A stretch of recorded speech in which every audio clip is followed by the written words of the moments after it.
Hi, hello, it's Tuesday. I'm starting my vlog so late in the week because I've been having some technical difficulties. I filmed my wrap up yesterday for the month of March and it just took forever to get me to have it from my phone to my computer, which meant while I was trying to figure out all of those issues, I couldn't start my vlog. In exciting news, today is March 30th, which means that it is the official release day of Rule of Wolves, and I am reading it right now and I am 80 pages in. I'm going to be talking about this fully in a vlog that is coming out in April, and I'm so excited to be bringing that to you and talking to you in like details about all of the Grishaverse, which I have been reading over the past month. Yeah, I'm so excited to be picking this one up. I've been waiting for it for a while now, because if you don't know the ending of King of Scars, it's a cliffhanger, and it's a good cliffhanger, because I don't normally feel that like cliffhanger effect, but I felt it in this one. I picked this up and I'm really excited to be reading it. In this book, we are following King Nikolai, his General Zoya, and Nina as they are kind of dealing with some different issues. It's a lot more political than I thought it was going to be, and it's a lot more war-centric than I thought it was going to be, but I'm still enjoying myself, and I think this is one of the prettiest books that I own. Like, that's gorgeous, this is gorgeous, this is gorgeous. I don't have the dust jacket to show you, but it's pretty too. Mainly going to be focusing on this week, and my audiobook is Queen of Shadows. Yes, that is the right name. But I think I'm going to be finishing Queen of Shadows tomorrow. I'm at 75% and I'm kind of struggling. I'm really bummed about it, because the first time I read all of the books, Queen of Shadows was my favorite one by a long shot, and I really enjoyed it. And I know exactly why I enjoyed it. It's that last scene when, I won't say what happens, but stuff happens, and it's just really good and impactful. But this time upon reading it, I'm up to 75%, and so far I've been feeling kind of meh to, ooh, I really don't like that through the entire book. Basically, whenever Adian is present in the book, I am like hating it. And anytime Ronan's in it, I'm like, okay, whatever. Anytime Manon or Lysandra or Lorcan or, what's her name, Alid? Is her name Alid? Are in it, I'm loving it. I'm really enjoying it. But they're not in it enough to make up for the chapters with Aelin dealing with her cousin Adian, and I wish that there was less of them. They have that whole entire like talk that Sarah J. Maas is known for, where they're just very protective and territorial, and they say things like male and you're my chosen one and I want to marry you, and it's just irritating to hear people talk like that. And it was kind of funny because I was just on a walk right now. I just got back from that, and I'm about to get ready to like wind down for the night so I can just sit and read this until I go to bed. But I was thinking about it, and I was like, Zoya and Aelin are not that different of characters when you put them down on paper. They are both extremely beautiful women that men constantly want to be with. They are both powerful and arrogant and cold, but I absolutely love Zoya, and I cannot stand Aelin. I cannot stand her. And I was trying to think of why that would be, and I think that part of my reason for it is because Zoya fights her own battles and doesn't let anyone take advantage of her, or she doesn't put up with any shit. And even in this book, she's already said a few times, and she said it in some previous books, that men oftentimes try to court her because they see this cold front and they think that they can crack that cold front and find this beautiful secretive woman underneath who will tell them all of her secrets. And she said to them that that's not who she is, that she is this cold person and that they have to deal with it, and that they're not going to be able to crack her and find some wonderful person underneath. And I think my issue with Aelin is she lets people fight her battles. Yes, she fights a lot of her own battles and she is very smart, but there are so many times where I feel like someone insults her or someone does something to her, and the first people to jump on it are Ronan or Aiden or Kale or even Dorian at times. And I'm not a fan of that when females especially are like protected or defended first off by men. Like, I think that you should let the women have a chance to defend themselves, which also then gets into the whole entire point of like, well, men should stick up if other men are being rude, but if you want this strong female character, she should be able to defend herself. And I also think that Aelin does have that personality where she is this kind of cold person, but you crack her open and there's this loving, warm person underneath who just wants the best for her people and wants to be loved and to love. And so it makes a well-rounded character when you have a cold front and a warm interior. I'm totally fine with that, but I think that that's kind of why I prefer Zoya, is because she is what she is and she's not trying to hide something and she's not trying to pretend to be something that she isn't. And I'm not saying that Aylin is pretending to be something that she isn't. She is a cold person. She is defending her people because she had horrible things happen to her. But I guess I just love the idea of I am cold and I don't need to be cracked open by a man. I don't, as Zoya said at one point, I don't need to be tamed by you. Yeah, it's kind of interesting that I'm getting to read these two books and compare these two female protagonists as they are going on their journey of exploration. And I'm hoping that the last 25% of Queen of Shadows really does it for me, because at this point, I would rate this book really poorly. I'm not even fully sure, to be honest, what I would rate it. It wouldn't be higher than a 3-star. I know that the end is good and I will get really excited when I get to it and I'm gonna be like super into it. But when I finished Heir of Fire, I was like, oh, I can't wait to start Queen of Shadows. I can't wait to continue on with this series. I know I wasn't planning on continuing on with the series and reading Empire of Storm and then Tower of Dawn, but because they're all rereads, so I wasn't planning on rereading them, but I just, oh, it was so good and I want to continue on with these characters and this plot and this world. But all of Queen of Shadows has made me feel like I don't actually want to continue on to Empire of Storm, and that's not how you want to feel in a book. It's interesting, I've also looked through some of my friends' reviews on Goodreads and some of them kind of agree with me and some of them think this is the best one ever, so both me, present, and past me are valid. I mean, she's always valid, I'm always valid, but it's interesting that I've changed my opinion so much. Probably next time I come and talk to you, I will be done with Queen of Shadows, I'm assuming. I have like 2 hours and 45 minutes left, so it's not much, but normally I would kind of listen to my audiobook at night while I'm getting ready for bed, but that won't be happening because I'm going to be reading this tonight. I won't be talking a ton more about this book in this video. Like I said, I'm doing a whole entire vlog on it, so I just wanted to come and talk to you briefly about it since it is kind of a new book. I might say a few more things in this video, but I'm not going to talk really in depth about it. I think that my audiobook after Queen of Shadows is going to be The Midnight Library. I'm pretty sure that's what I'm gonna go into because I have the hold from my library and I really need to listen to it. But if not, I have a few arcs that I wouldn't mind listening to, so I might pick up one of those. Most likely it'll be The Bone Maker by Sarah Beth Durst. But if I don't pick that up right next, if I pick up The Midnight Library next, I will be picking that up after it. So you probably will see both this week just because The Midnight Library I think is like 8 hours on the audiobook, so that's not a hard listen. I'm on my morning walk, which means you guys can't see me super well in the recording, but it's fine. I'm listening to Queen of Shadows right now. I know I told you I'd come back when I finished, but I have a complaint to make. So Aylin kind of runs into Manon and she sees the witch and the witch sees her and they're kind of like going back and forth, like verbal sparring a little bit, and then finally Manon's like, okay, get out of here, just like leave. Wow, you really can't see me. So Manon's just like, leave. And then Aylin is like, no, let me provoke you into having a fight with me because there's no way you'd let me go without a fight.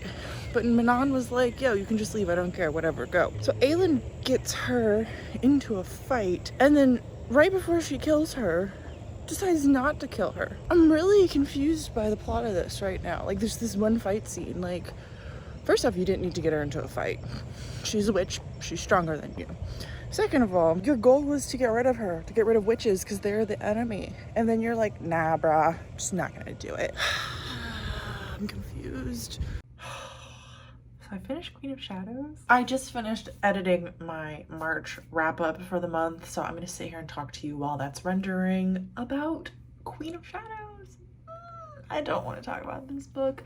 I ended up being really disappointed in this book. I was kind of expecting that from the time I left you this morning until the end of the book that I was going to absolutely fall in love with it, because that's how I remember the book being the first time I read it, is that last bit was so good.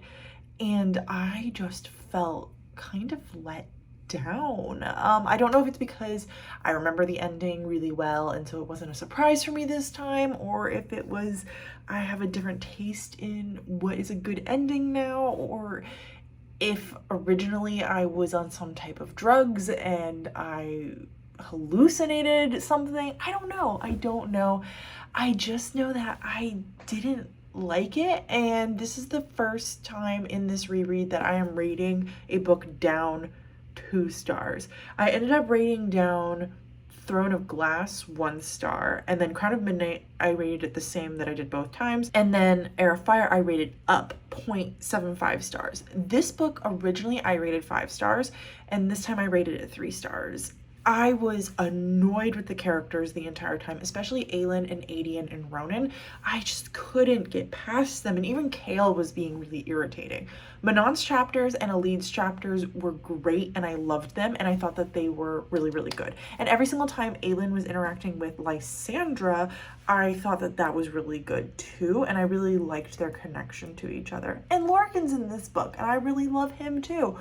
I just couldn't get past Aedion. He was my biggest issue. Oh, I also forgot to mention Dorian's chapters. Fantastic. They were done so well. But I was bored through 90% of the book. I felt myself the entire time being like, I don't want to listen to this. I don't want to listen to this. And every single time that Aedion spoke, instead of hearing what he was actually saying, all my brain took in was dumb, this is a dumb boy. It really made me not want to move on to Empire of Storm. I have 2 months off where I'm gonna go and read ACOTAR, all 4 of the books, so I have some time to make up my final decision, but I was really starting to look forward to reading Empire of Storm and Tower of Dawn and Kingdom of Ash for the second time, because I felt like my first time reading them, my ratings weren't super accurate. And apparently it's true, because so far in my rereads, only one of my ratings hasn't changed. So maybe I should continue on, but I know I'm not a fan of Empire of Storm, so I know I'm not going to enjoy it, and I can only see myself rating it down even more, which I already rated it the first time 3 stars, and I'm pretty sure if I started it, I would either DNF or I would rate it 2 stars. I know for a fact that Kingdom of Ash I would rate down. Tower of Dawn I'm not sure about. So maybe I'll just skip Empire of Ash and just reread Tower of Dawn, see how that goes, because those two can be read either way, and then make my decision. I haven't made any real progress on Rule of Wolves since I talked to you, I don't think. Well, I'm on page 160. I don't remember the last time I talked to you about Rule of Wolves. It's going. I'm enjoying myself. It's a good book, but there are some twists and turns that I saw coming that I'm not super happy with. Some characters are coming back who I would prefer not to come back. That's all I'm gonna say on that, because I don't want to spoil anything. This is the first week the book is out, so I don't want to say things to people. If you want to know like my specific thoughts, in April I will be having my Verdugo video coming out, and I will be talking really in depth about all the books, and I don't feel so bad about spoiling Rule of Wolves then, because you'll have had a month to read it, but know that that video will have spoilers. So then today I picked up the Midnight Library because it was on my library book and I needed to pick something up, and it's short and I was really interested in it. So this is the story of a woman who she dies right when the book opens up, and I don't know if the summary tells you how she dies or not, so I'm not going to say it. Well, I guess it's kind of important.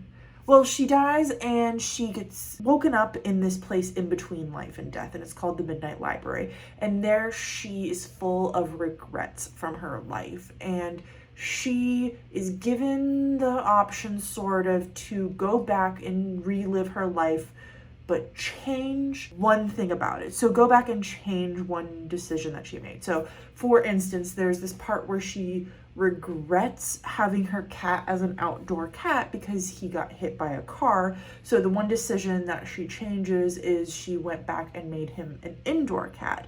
And then she lives her life up until the point where she starts feeling regret, really bad regret, and then she's pulled back into the Midnight Library and she's allowed to make a different life change. So I'm 50% through it right now. It is a very, very short audiobook. Like I said, kind of getting bored with it. I was really into it. I think the concept is cool. I think the writing is beautiful.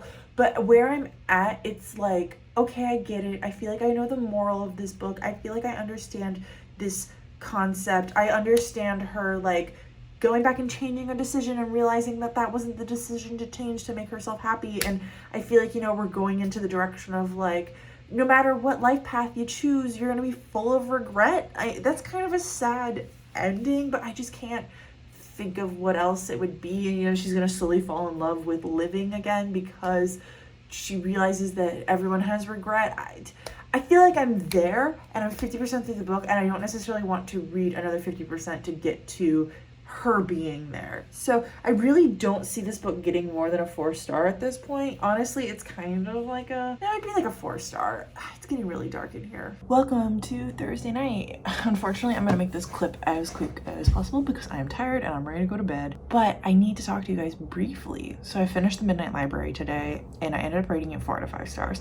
Pretty much all of my thoughts previously are the same. I just felt like the book, like I got the point. I didn't need it to be that long, and honestly, like, it's not even that long of a book. I think it's like an 8.5-hour audiobook, and for at least 50% of it I was like, okay, I got it. I rated it 4 stars. I think it was done really well. I think the writing was good. I just felt like, one more time for the people in the back, I got it already. So the Midnight Library was being used for Title Contains tea, and I wanted to come and do this with you all before I went to sleep because we get to flip 2 cards. So let's do it. Let's do the bottom one first. Randomize. Ugh, I always just ignore the randomize and just plan on never using it anywhere, but I will try this month to actually use it for something. I don't know how. Maybe I have like a stack of books I'd like to get to that didn't fit on my TBR. Maybe I'll randomize those and pick one. Be a POC author. Oh, that's good. That's good. I need that to show up more often. Maybe I should make more of those cards. That's pretty much it for me. I have continued on with Rule of Wolves. I have 200 pages left, which means I'm almost at page 400. It's a big book. I'm enjoying myself so far. I'm enjoying myself a lot, but I don't think it's the greatest book ever written, to be completely honest. But yet again, I'm enjoying myself. I'm planning on finishing it up tomorrow, so hopefully I'll have a few things to say that won't just need to be saved for my final wrap-up video that I'm doing for Lee Bardugo readathon. But yeah, that's all I'm gonna say right now. Oh, and then after I finished the Midnight Library, I decided, I know I said I was gonna go on with The Bone Maker, but I realized I wanted to go on to Beneath the Keep, which is the prequel to The Queen of the Tearling, which I am obsessing over right now. Is such a good book and I highly recommend it. So yeah, I decided to start that. I'm about 10% in, which is not actually very far at all. I'm like an hour and a half in the audiobook. I'm enjoying it. I'm a little lost, not gonna lie, especially because I'm not great with names, so I'm still trying to figure out who the hell I'm following right now. And so far where I'm at, there was a prologue and then a chapter 1, and then I'm into chapter 2, and all 3 chapters have been following different characters, and I figured out who one of them was in the prologue. And then chapter 2, I'm like, I have no clue who this dude was in relation to the original story. And then chapter 2, which I'm in right now, I have like 6 minutes left. It's been like an hour of it. Honestly, it's such a long chapter, and I finally think I just figured out who it is that I'm following. So once I think I get like settled into the world and I figure out what's going on, I'm gonna be really into the story. The cruelty and the darkness of the Queen of the Tearling has already been present in this book, and I have noticed some characters that I recognize, but I'm still trying to figure out my footing. Welcome to Friday. Let's pop a squat. So I don't have no, it's not King of Scars. I don't have Rule of Wolves on me. It's like 2 feet away, but I'm not gonna get up to go get it because I have to make this clip pretty dang short, as short as I possibly can. So I'm doing some reading in that. I have 130 pages left. I'm going to finish it by tomorrow morning. I just don't think I'm gonna be able to do it tonight, but I'm gonna try my darndest to get back and do it. We'll try. I am about to go over to my parents' place and just kind of hang out for a while, which will be really nice, really enjoyable, really relaxing at the end of the week. It is Friday. I think I said that already. I have been listening to Beneath the Keep and I'm really enjoying it. My biggest and really only complaint is I don't like the narrator. I really don't like her voice. She feels really unemotional, and it's a new narrator. I'm pretty sure every single book in this series was narrated by a different person, and I just think that was really a bad call. Like, if I had a lot of money, there are a few things I would do first, of course, like pay off my parents' debts, help my brother, buy a new house, like, yeah, whatever. There's some realistic things I would do, but not too far down the list, I would probably try to fund re-narrating the audiobooks for all 4 books of The Queen of the Tearling, because I love the series, but I'm tired of these narrator switches. It's just so jarring, and this woman is just not doing it for me. So I'm enjoying the book. I'm getting a better grasp of who's who and where's where. There's still a few people that I really don't know how they connect to the original story, but I don't think I'm supposed to yet. I will say, so we are following, one of the people we are following is Queen Kelsey's mother as she's like 19, 20 years old. We are following Lazarus when he's like 20 years old. We're following Brenna, who is the albino witch from the original series. We are following this kid named Miles, and I don't know how he connects in. I'm hoping I'll figure it out. If you know who Miles is, please let me know down below. And then we're following two different women. One is a girl, she's very young. She lives on, oh, I can't think of her name, but there was this noble woman who was really rude to Kelsey, and this girl is one of the women's like tenants, like she farms for her, and she gets in trouble with the noble woman and goes on the run and then realizes that she shouldn't be on the run and goes back, and her whole entire family isn't there anymore because the noblewoman did some shit, and then realizes that she wants to enact justice against the noblewoman, which is gonna be so good and interesting, honestly. And then we're following this other woman who is like works for the Fetch, and also I think works for the Queen, and I think I know who she is in the original series. I think she's the woman who is working for the Red Queen over in Mortmain, but I'm not fully sure if that's who it is or isn't. Don't quote me on that one. But I'm like 35% through the book right now, and I wouldn't honestly be surprised if new characters even showed up, because I feel like it's been a lot of switching of perspectives, like more so than the original series does, because the original series really followed Kelsey and really followed like whomever Kelsey was viewing in history, because Kelsey had the ability to go and see the past through certain people's eyes. We'd be following Kelsey, we'd be following one other person, and then usually we'd like stop and have other sections where we'd be following Lazarus or Tyler or different people like that. But this one just really feels like it's not following like one person. It feels like we're following just a lot of people, and it's a lot of people's stories, which I get, it's a prequel, so I understand that, but I kind of wish there was more of a focus on one person over the rest of them, so that I could get like a bearing and a grip on like what's going on and what the main central focus of the story is, because I'm not totally sure like what the point of this book is. I'm loving it.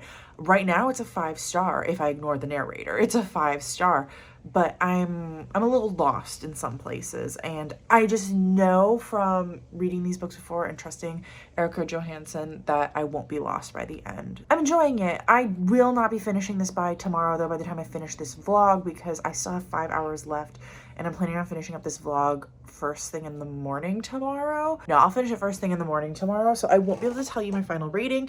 And next week I'm going to be doing my reading vlog a little bit differently, so I might not be able to talk to you about it then, but I will definitely talk about it in my wrap up. And if you're super curious, just keep paying attention on Goodreads. By the time this video's out, I'll probably know my rating, and you can check on Goodreads. My link is down below, and see what I rated it if you're curious. So I stayed up late last night to finish Rule of Wolves, and I officially did it. I'm done with this bad boy. I kind of can't believe I finished a 600-page physical book in 4 days. I mean, that used to be my past. I could do it all the time, but while working full-time and running a YouTube where I post 2 videos a week, and I run 2 online shops, and I'm editing a friend's story, and I'm mentoring it, my life is busy, and audiobooks are a great way for me to listen to books, but I really wanted to read this one physically, and it's obvious that if I drop everything else in my life and only focus on reading, I can do it. Yeah, I'm done with this. I really enjoyed it. First off, I will say that I did have a good time reading it. I will be going super duper in depth with my review on April 23rd when my Bardugo-a-thon video is coming out. You'll be able to see all my thoughts and opinions on all of my Bardugo books that I've been rereading and reading for the first time. Stay tuned for that, but I will quickly say I really enjoyed it. I felt a lot of it was made for extreme fans of the Grishaverse, for people who, well, of course it is. You have to read Shadow and Bone, Siege and Storm, Ruin and Rising, Silk Crows, Crooked Kingdom, King of Scars, and honestly, it wouldn't hurt to have already read Lives of Saints and Language of Thorns to understand some of the nuance in this book. So like, you have to kind of be a mega fan to understand what's going on. But there were just some things, some choices that Leigh Bardugo made that I felt like were for fans and weren't necessarily for the best book that could have been. But I still really enjoyed it because I am said fan. I am the person she wrote this for. So I ended up rating it a 4.5 out of 5 stars. I really enjoyed it, but it did lose that half a star, even though it gave me some 5-star vibes in places, because there were just a few choices that just felt fan servicey. And I won't go into detail, but I'll just give you one example with no details. And that is, at a certain point, Leigh Bardugo brings back a character from a previous series, but the character's only on page for 20 pages, for about 1 to 2 chapters, and then they're gone for the rest of the book. And for me, that just feels like, okay, sure. Then again, like the rest of the book, the part where we were focusing on the plot was great, But I wanted to come with you this morning and remove Rule of Wolves from the board. I think it's funny, this month and last month are the first months that I have allowed myself to put the middle tile as the book I am most excited to read. And last month it was the first book I read that month, and this month it's the second one. And I think that just goes to show, like, the book I most want to read is the book I'm gonna get to this month. Really quickly, here's what my board looks like. I've read 2 books this week, which were The Midnight Library by Matt Haig and Rule of Wolves by Leigh Bardugo, and I rated both of them somewhere around a 4. I thank you for watching. This has been fun. I've been enjoying this. I'm a little tired, not gonna lie. I stayed up really late last night reading, well, late for me. And I woke up really early this morning because my body won't let me sleep in. Thanks for showing up anyways. So I'm gonna go now. I appreciate you. I don't remember how my outro goes, but until next time, I will talk to you in the comments. Bye.